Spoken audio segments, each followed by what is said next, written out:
शुरुआत किससे करें सर? बिगुल की वॉल्यूम कुछ ज़्यादा नहीं थी ऐसा। सारे स्टॉक्स की बात कर रहे हैं ना, बहुत सारे रिजल्ट्स हैं ना। चलिए, तो स्टॉक ऑफ द डे सबसे पहले तो डॉक्टर रेड्डीज के फ्यूचर में बेचने की राय है। ओके। और पहले मैं लेवल्स दे देता हूं ताकि आपको लेवल्स नोट करने का पूरा समय मिल जाए। ये फ्यूचर्स के लेवल ही मैं आपको दे रहा हूँ। 4,920 का स्टॉप लॉस है, यहाँ से 30 रुपये ऊपर का स्टॉप लॉस लगाकर शॉर्ट करना है। 4,750, 4,700, 4,650 ये 3 टारगेट है जिसके लिए करनी है बिक वाली। ओके, अब क्यों करनी है वो मैं बता देता हूँ। नंबर्स हर एक पैरामीटर पर काफ़ी कमज़ोर है और अमेरिका का बिजनेस सारी फार्मा कंपनियों की बड़ी पिटाई कर रहा है, तो यहाँ पर भी नंबर्स कमज़ोर है। खाली यही है कि स्टॉक थोड़ा कल कमज़ोरी के साथ बंद हुआ। अमेरिका में जो सेल्स है इनकी वो तिमाही दर तिमाही 17% घट कर आई है। और अगर प्रॉफिट एडजस्टेड लेवल पर आप देखें तो प्रॉफिट और मार्जिन दोनों ही मतलब काफ़ी कमज़ोर है। उम्मीद के मुताबिक अगर आप देखें तो उम्मीद से काफ़ी कमज़ोर आते हुए दिखें, तो कहीं कोई ऐसा नंबर्स में कुछ भी ऐसा दिख नहीं रहा दीप जिसको देख के ये लगे कि नंबर्स अच्छे हैं। तो एडजस्टेड नंबर आपके मार्जिन्स 25% के आसपास रखने की कंपनी उम्मीद तो कर रही है, देखते हैं किस तरह से होता है। और अमेरिका में कुछ बड़े लॉन्च करके वो कोशिश करें कि मेंटेन हो पाए सेल्स, लेकिन चैलेंजेस बहुत हैं। और अच्छा चलो खाली डॉक्टर रेड्डीज़ के लिए चैलेंज होता तो समझ लेते हैं, पूरी इंडस्ट्री के लिए चैलेंज है अमेरिका में तो। और जितने मैनेजमेंट में हमने फार्मा से बात की ना, जैसे बैंक के मैनेजमेंट से बात करें तो वो सब कह रहे हैं एक आध क्वार्टर में net interest margin top out हो जाएंगे। वैसे जितने फार्मा के मैनेजमेंट से बात करो, एक भी अमेरिकी बिजनेस को लेकर कॉन्फिडेंटली बात नहीं करता कि अभी भी ट्रैक पर आएगा। तो आई थिंक उस लिहाज से नंबर्स एडजस्टेड प्रॉफिट उम्मीद से काफ़ी कम है। मार्जिन से एडजस्टेड लेवल पे 25% की उम्मीद थी, 21% ही आया है। सो नंबर्स ख़राब है, स्टॉक गिरना चाहिए मेरे हिसाब से, कमज़ोर होने के बावजूद गिरना चाहिए। कमज़ोर होने के बावजूद गिरना चाहिए, ठीक है। दूसरा एक और बड़े खतरनाक नंबर्स हैं बॉश के। हाँ, तो बॉश के फ्यूचर्स में भी बिकवाली करने की राय है। 19,700 का आपका स्टॉप लॉस है, 19,100 और 18,800 दो टारगेट, इनफैक्ट इससे बड़े भी बन सकते हैं। ये सरप्राइजिंग है, हालांकि ट्रेडिंग के लिहाज से स्टॉक नहीं है, बड़ा प्राइस का स्टॉक है, लेकिन नंबर्स पर रिएक्शन देता है। रेवेन्यू थोड़ा सा ठीक आया है इसका, वहाँ पर कोई दिक्कत वाली बात ज़्यादा नहीं है, लेकिन मार्जिन बहुत ही ख़राब आए और ये मुझे लगता है कि बॉश के लिए बड़ा झटका देगा दीप, क्योंकि 14.5% के अनुमान के सामने मार्जिन सिर्फ 12% के हैं। चेयरमैन उनके डिज़ाइन भी कर चुके हैं, हालांकि वो बोल रहे हैं रोटेशन पॉलिसी की वजह से किया, लेकिन मैनेजमेंट में बदलाव भी है।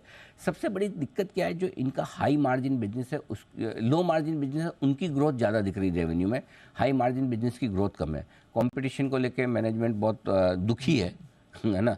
इलेक्ट्रिक व्हीकल का बिजनेस का जो इनका जो सेगमेंट है उसमें कुछ खास हो नहीं रहा है। तो आगे चलते हुए इनके लिए डबल डिजिट में मार्जिन मेंटेन कर पाना भी मुश्किल होगा। ये साबित, तो 12% के मार्जिन आपको 10 साढ़े 10% पे आ जाए तो बड़ी बात नहीं है। सो आई थिंक उसको देखकर डाउनग्रेड्स होंगे, यहाँ पर बिकवाली करने की राय बॉश में भी है। बॉश में भी, ठीक है। ये नंबर 2 हो गया। ये कल हमने जेबीएम ऑटो भी देखा था। ऑटो एंसिलरी के नंबर्स नहीं, ऑटो कंपनीज के इतने अच्छे आ रहे हैं, ऑटो एंसिलरी के नहीं। मार्जिन्स का इशू, क्योंकि रॉ मटेरियल कॉस्ट ये प्रॉपर मेंटेन वो पास थ्रू नहीं। पास में।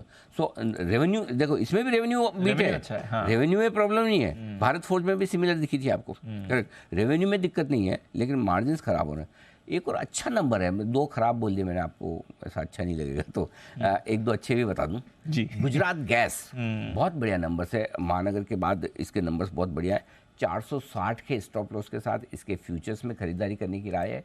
471, 475 के 2 टारगेट है। ऑपरेशनल परफॉर्मेंस जोरदार, शानदार। कामकाजी मुनाफा उम्मीद से 6% ज़्यादा बढ़कर आया है।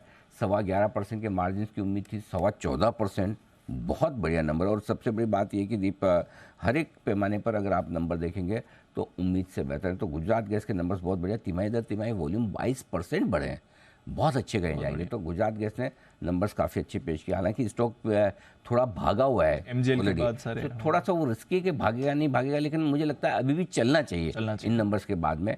क्योंकि क्या है, इस लेवल पे मार्केट में आप है ना वही कंपनियां खरीदना चाहते हैं जिनके नंबर्स अच्छे और जिनके अगली तिमाही के भी अच्छे आ सकते हैं, है ना। सो आई थिंक गुजरात गैस उसमें फिट होता है। इसके अलावा एक और इंटरेस्टिंग स्टॉक है गोदरेज कंज्यूमर्स, गोदरेज सीपी। इसके फ्यूचर्स में खरीदारी करने की राय होगी। 948 का स्टॉप लॉस है, 972, 983, 996 ये 3 टारगेट है। नंबर्स बहुत ही शानदार है गोदरेज कंज्यूमर्स के किसी भी पैरामीटर 6% की वॉल्यूम ग्रोथ, जहाँ मेरिको की 5%, डाबर की 1%, वहाँ गोदरेज की 6% की ग्रोथ शानदार है, और ये तो साइज में उनसे बहुत बड़ा है। मार्जिन्स उम्मीद से बहुत बेहतर आए हैं गोदरेज के, बहुत बढ़िया मार्जिन्स इन्होंने दिए हैं। आई थिंक हर एक पैरामीटर पर नंबर बहुत बढ़िया है, लगभग आप देखिए 20% के आसपास के मार्जिन्स बढ़िया। इंडिया बिजनेस जोरदार कर रहा है, इंटरनेशनल बिजनेस में भी अच्छा है। अगर इन्होंने ये रेमंड का कारोबार नहीं खरीदा होता तो मैं आपको कहता कि ये स्टॉक कम से कम 5% चलता है। हाँ। अब रेमंड के कारोबार का हैंगओवर और उसके बाद के पहले रिजल्ट और पहली मैनेजमेंट की इंटरेक्शन डंग की होगी, तो उसमें क्या आगे मैनेजमेंट बोलता है कितना कौन, वैसे तो हमें पता है कि FY25 में जाके वो EPS एक्रेटिव होगा, लेकिन फिर भी थोड़ा मतलब वो एक इशू है, एक ओवरहैंग है। ओवरहैंग। अदरवाइज तो मतलब इससे बढ़िया नंबर्स आप उम्मीद भी मत रखो गोदरेज से।